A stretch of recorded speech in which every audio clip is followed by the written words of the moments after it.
tubahaye ikaze muri studio za Bright Star. My name is Isimbi Boneza. Uyu munsi tugiye kuganira ku ikipe ya Rayon Sport n'abakinnyi bashya yaguze mbere yuko Mercato yo mu kwezi kwa mbere ifunga. Abo bakinnyi ni Asane na Enosa, hakaza umugabo ukomoka muri Guinea Bissau witwa Adarayi Jallow.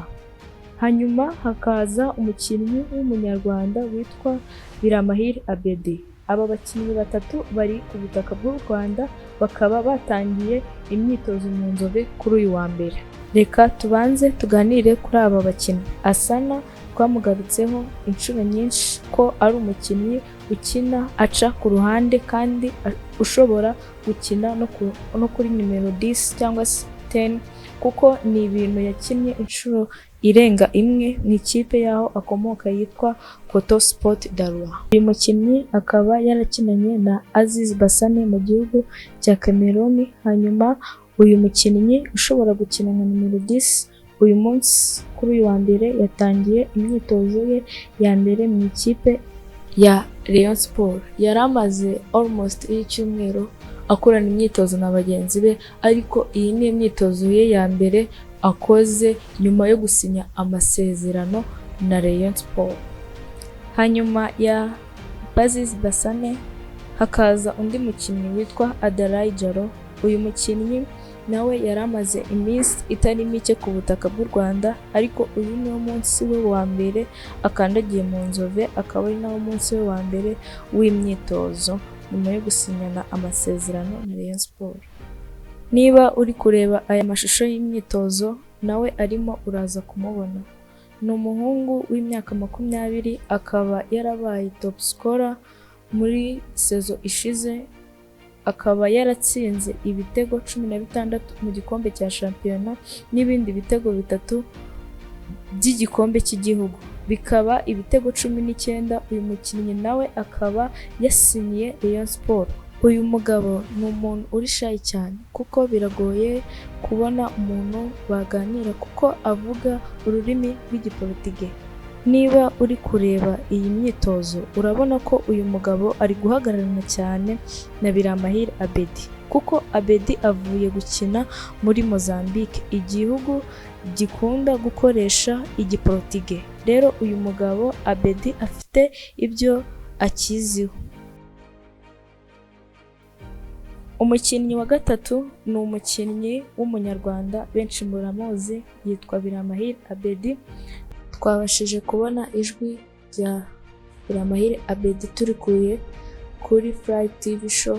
Mwumve ibibazo umunyamakuru yabashije Biramahire Abedi. Abedi, ni ibintu byatunguye abantu benshi kukubona wasinyiye Rayon Sport. Byagenze gute ko tutigeze tukumva mu kwezi kwa mbere muri Rayon Sport? Njye nari ngifite amasezerano, ariko hari ibibazo by'umutekano, wari imyigaragambyo, so hari gahunda nari mfite na manager wanjye turi kugerageza nyine turebe ko byacamo. Rayon Sport yaje kunganiriza nyine, biba ngombwa ko Mercato yari igiye gufunga, mfata icyemezo cyo kuba nakina mu Rwanda. Ariko nyine Rayon Sport ni ikipe nziza, nta hantu bitandukanye n'ibindi n'izindi kipe, naho ni show nziza. None se Abedi, wasinye igihe kingana gute muri Rayon Sport? Ni izihe ntego ufite nka Abedi muri Rayon Sport muri icyo gihe ufite kuyikinira?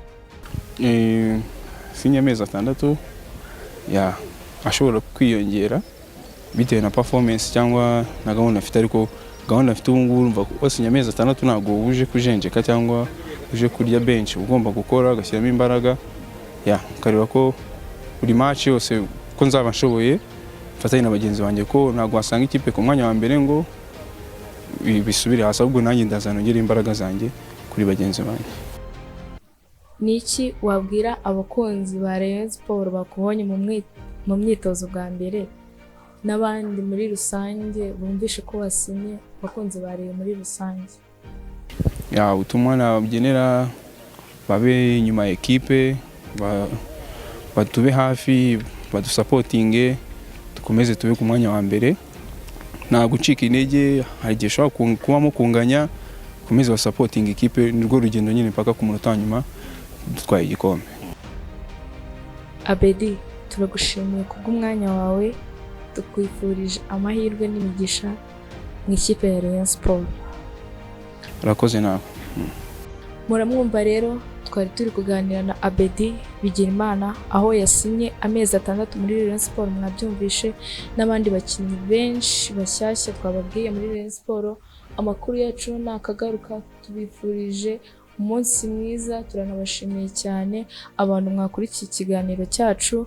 Iyi ni BTV cyangwa se Bright TV, nge ni Isimbi Muneza, tuzakomeza kubana muri iki kiganiro cya siporo. Mukomeze kugira ibihe byiza.